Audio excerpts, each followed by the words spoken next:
And basically it's melting silver.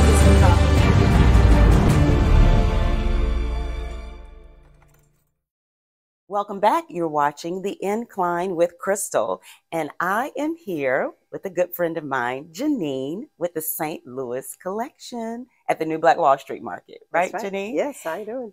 I'm excited to be here interviewing you. Me too. For a few reasons, because I find it very interesting. You know, you are a jewelry artisan, would you say? Yeah, metalsmith. Metalsmith, Yes, for yes. correction, right? Metalsmith. So explain to the viewers for The Incline, what is a metalsmith? Well, a metalsmith is somebody that works with metals, basically. You have a silversmith, a blacksmith. Because I work with multiple different metals, I just say metalsmith. Basically, I work with sterling silver, brass, copper, and bronze. I am able to work with gold. So yes. So are you just in the jewelry space or anything metal? Jewelry space for now. Okay, for now. For now. Yeah. So how did you get started? I got started, actually, my background is in beading. So I'm known for my beadwork in Boston. Okay. And until 2013, I started to teach myself how to do metalsmithing. I did take 3 classes to understand the torch and heat control, the fundamentals, basically. And then it just took off from there. But I really did it to create a narrative in jewelry making that was about Black culture. So I do like to storytell and create themes around our culture. I noticed that too with your customers. I think we were talking just recently, and I think that's your motivation, right? Oh, yes. Is the storytelling part for your customers. Tell the viewers about a recent story that you shared with me. You don't have to mention anybody's name for privacy reasons, but there was a gentleman who his wife brought in a ring that was sentimental to his family. Oh, yes. Can you talk about that story? Yes, so sometimes I do, custom work. I rarely do repairs, but this woman came in and she was very persistent and really wanted me to try. And I believe the ring she had was platinum. I don't work with platinum, and I never worked with diamonds, and it had diamonds in it. And she wasn't sure if they were real diamonds. I'm like, I think these are real diamonds. So you were like, oh God. Yes, but she really believed in me and my skill. And I told her I'd do some research first to see, if it's okay to put the ring under the torch and this sort of thing, and what would happen to the stones if I did. And diamonds can take heat. So I'm like, okay. But again, I wasn't 100% sure. First time ever. First time ever. And it was a piece of metal missing. So he couldn't wear it. And it was his grandfather's ring that he got when he passed away. And it's been 5 years since he's been able to not wear it. So I was able to fix it, repaired it, get it like brand new. And then I let her know that it was done. She said, okay, we're going to come in, but he's not going to know. And so she comes in the mall. She said, he's in the mall somewhere. I told him to come here. So cool. Yes. And he comes in, and then I played it off and said, listen, I said, would you mind if I measured your finger, if you could try this ring on? Because I forgot to, I just want to see what it looks like on you, because you look like the same. Sure. So he said, sure. So I put it on his hand, and he looked at it and he was shocked to see that it was his grandfather's ring. What an emotional. Oh yeah. I remind you, this man is like 6'6" and big, and just a big man. And he just cried like a baby. So how did you feel about that? I mean, the catalyst for you opening your doors every day and saying, this is a big deal, for your customers. It is. And I do put a little, like, my heart and soul when I do custom work. And it's reactions like that remind me why I really want to do this, because, you don't see many Black people in the trade of metalsmithing, let alone a woman. Absolutely. Yeah. So it brings me so much joy to do that for them. So what are some of your favorite pieces? Like, do you like to do rings, necklaces? I like to earrings, do rings and bracelets, cuff bracelets, because I like to. I do them in a certain way. They're kind of really artsy looking. So what's the time put in? So if I said, Janeen, I want a nice custom piece, what would be the process? It depends. So it depends. You have some people who tell me they want something. For instance, a woman wanted something for her 7 children that represented legacy and motherhood, and she basically left it for me to figure that out. Wow. So not only do I have to come up with the creative property on the design, Sure. but the execution of that too. And so once I am able to develop that, so that can take about a couple months, maybe 3. Wow. That's Yeah. huge. It has to come to me. I can't It's rush. different than just walking in a store and saying, I want to purchase, Yes. something from the mall. Yes, because even if I come up with the idea and present it to her or them, they might want to tweak it a little bit. So I have to go back to the drawing board. So sometimes it can just take some time. That is really neat, Yes. Janeen. Yes. I know that you have also shared with me your incline story. This push past, you've had to push past adversities in life. Can you share some of that? Yes. Because it means something for you to stand here, woman-owned, Black-owned business. Yes. Mother. Yes. Right? But how did you get here? In New Black Wall Street? Well, as it relates to your story. Yes. So I'm from Boston. And I came to Atlanta for love. You hear this? Came to Atlanta for love. How many people have done that?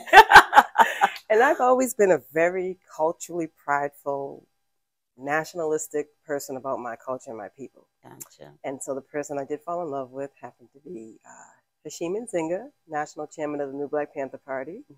And we relocated me to come down here. And unfortunately, he passed away of cancer 2 years ago. But he always encouraged me to get back into my jewelry because, everything was put aside to basically take care of him. Sure. But he told me to make sure you get back to selling your jewelry, making your jewelry and doing what you love. I said, I will. And so through his community efforts and his work, he works closely with New Birth Church, who's also been a part of my success here at New Black Wall Street. And so if it wasn't for the relationship that he had and brotherhood that he had with Jamal Bryant and Quincy Gamble, I would not be here. So I'm fortunate to be here. It's been a beautiful experience being here and Mr. Allen creating this beautiful opportunity for entrepreneurs. Absolutely. I've learned so much about myself and how I run my business. Positives and negatives. I see room for a lot of improvement. So it's definitely been a beautiful experience overall. How would you say you've actually grown in your skill set here at the New Black Wall Street market?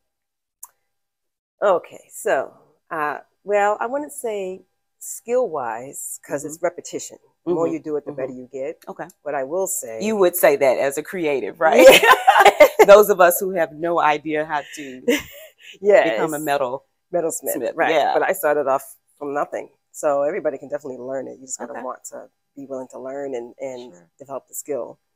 But I would say what I learned most about the store is how to manage inventory because everything is handmade and custom orders. And I don't have the help, so it's hard to find the help in this trade, especially with. Yeah, we've talked about that, right? Yeah, sure. I can probably find anybody, but I don't want anybody in my branding. Back to the things we talk about on the incline in owning a business, starting a business, and all of the background things that go with that, including staff and the right staff. Right? The right staff, because you represent me, you represent the brand. And so it's important for me that whatever the core values of the company is or the business is, you have to also be about that too. Yeah, your customers expect consistency and right. quality. That's right. Right? That's right. Across the board. Oh, yeah. So what is your process of finding, how do you find those people? What do you do? How do you train them? Or do they already need a particular skill? Is that what you're looking for? Well, I actually did start an apprenticeship program, and there was a want and a desire for it. The customers coming in that wanted to really learn, and that's what prompted me to be like, let me give this a shot because I do need help. So the trade-off would be you learn to trade for free, and then I would get some inventory. It's a very expensive trade to get into, So I thought it would be an opportunity for both of us. And but this business is not sexy. So you hear it. So this is where Janeen works. If you can see the background, I came in one day and I said, Janeen, I'm going to interview you for the Incline Show. I said, you know, and she was like, yep, this is it. This is it right here. Oh, yeah. You get a whole bunch of cuts, and there's a lot of fumes you deal with, the chemicals you work with, and it's repetition. It's I call it the wax on, wax off process. You know, in the Karate Kid, the gentleman, there was the boy that wanted to learn how to karate because he's being bullied. And the master teacher was like, wax on, wax off. And that little boy was so resistant to doing that. He didn't want to do that. He just wanted to learn to kick the boys behind. But until the master saw that, you know, he showed discipline, consistency, and a willingness to learn, that boy eventually, you know, took pride into that. That's why you have to have a passion for what you want to do. In life in general. It does, right? I mean, it takes, if you're not used to doing something, you know, you got to massage your way in it. And so a lot of this work is very tedious. And so that's why I call it the wax on, wax off process. And so some people don't get past the wax on. Yeah, because when you talk about the time that it takes to create a custom piece. I was actually expecting for you to say a couple of weeks or, you know, maybe a month. Right. Not when I'm doing a store. So that's another thing with the store and custom work. It can take much longer. Wow. Yeah. If I was doing like no interruptions in a studio somewhere, you know what I mean, on my own time, but you also have to focus on the customer service part of it. Right. Yeah. But trying to navigate through inventory just for the store, and I have to stop to do the orders and then focus on the inventory in the store. So that's been kind of a challenge. Well, we're going to pray that you get consistent help soon. Yes. Maybe someone who's watching the Incline might be interested, right? Oh, yeah. Yes, absolutely. Janeen, you have a son. Yes. And I know that's a big motivation for you. I watch you balance delicately being a mother and being a business owner. Yes. You know, and is there something you also want to tell the viewers who are in your same position, right? What's the motivation that you can share with them? You know, single moms, moms who may be widows now or for any other reason that they are by themselves, raising their children and also trying to stabilize their businesses. Yes, I would say that because you're an entrepreneur, definitely let your children see what you're doing. It's important for your children to see that you're doing for self, that you're working for yourself. I like and don't be afraid to venture off and do for self.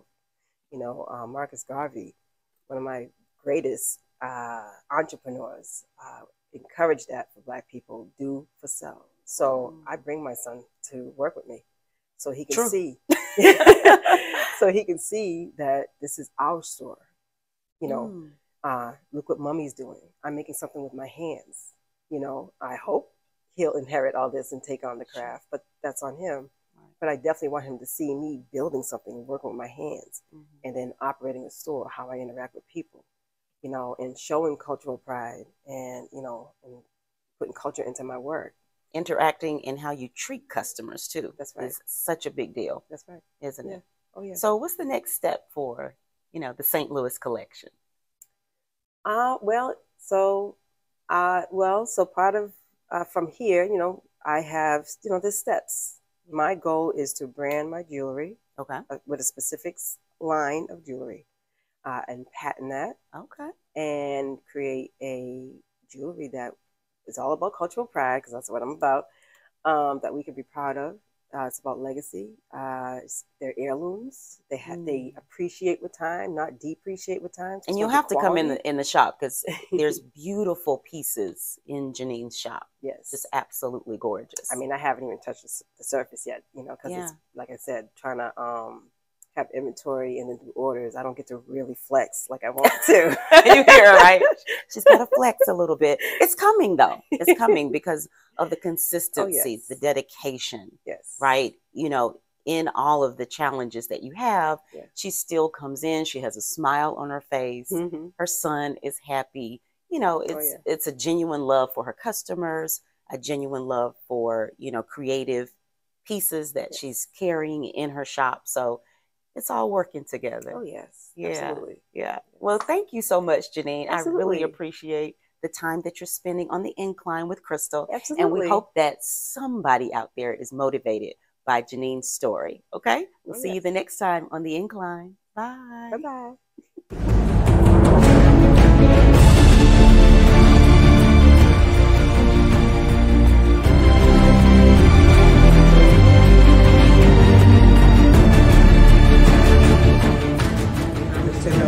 Ancestry.